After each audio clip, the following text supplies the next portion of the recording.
आम आदमी पार्टी के राज्यसभा सांसद और शराब नीति में पैसों के लेन देन के आरोपी यानी पीएमएलए केस के आरोपी संजय सिंह को 3 दिन की और ईडी की हिरासत में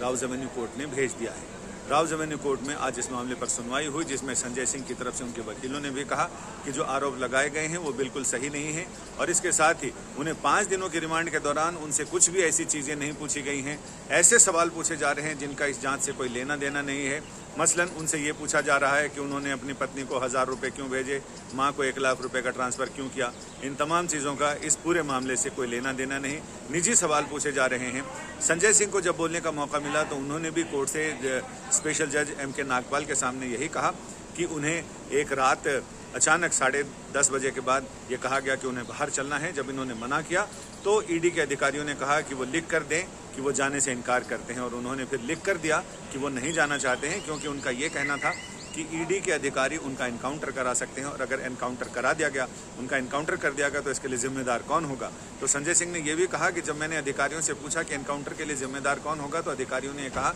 कि वो उसका जवाब अदालत को दे देंगे। लेकिन अदालत ने भी इस मामले में यही कहा कि जब संजय सिंह की बारी आई तो उन्होंने कहा कि हमने ईडी के अधिकारियों से पूछा कि क्या उन्होंने अदालत से इस बारे में इजाज़त ली है कि उन्हें ईडी मुख्यालय से तुगलक रोड थाने शिफ्ट किया जा रहा है, तो इस पर उन्होंने कोई संतोषजनक जवाब नहीं दिया। अदालत की भी टिप्पणी यही थी कि बिना अदालत के आदेश के, बिना अदालत की मंजूरी के, बिना अदालत की हामी के किसी भी कैदी को यानी किसी भी हिरासत में लिए गए व्यक्ति को कहीं दूसरी जगह शिफ्ट करना नहीं चाहिए, उचित नहीं होता है। फिलहाल स्पेशल जज M.K. नागपाल ने संजय सिंह की ईडी हिरासत 3 दिन और बढ़ाई है। हालांकि ईडी ने 5 दिन की और हिरासत में दिए जाने की मांग की थी, लेकिन कोर्ट ने सिर्फ अभी 3 दिनों की इजाज़त दी है और 3 दिनों की हिरासत के बाद 13 अक्टूबर को उन्हें राउज एवेन्यू कोर्ट में पेश किया जाएगा। फिलहाल संजय सिंह को जिस राहत की उम्मीद थी वो राहत तो नहीं मिली है, लेकिन ईडी को भी 5 दिनों के बजाय 3 दिनों की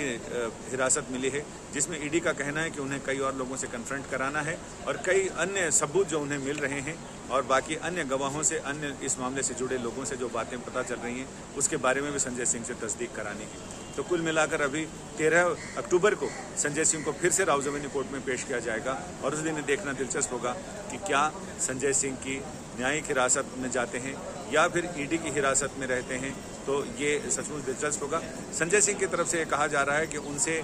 जो सवाल पूछे जा रहे हैं उनका जांच से और इस पूरे मामले से कोई लेना देना नहीं।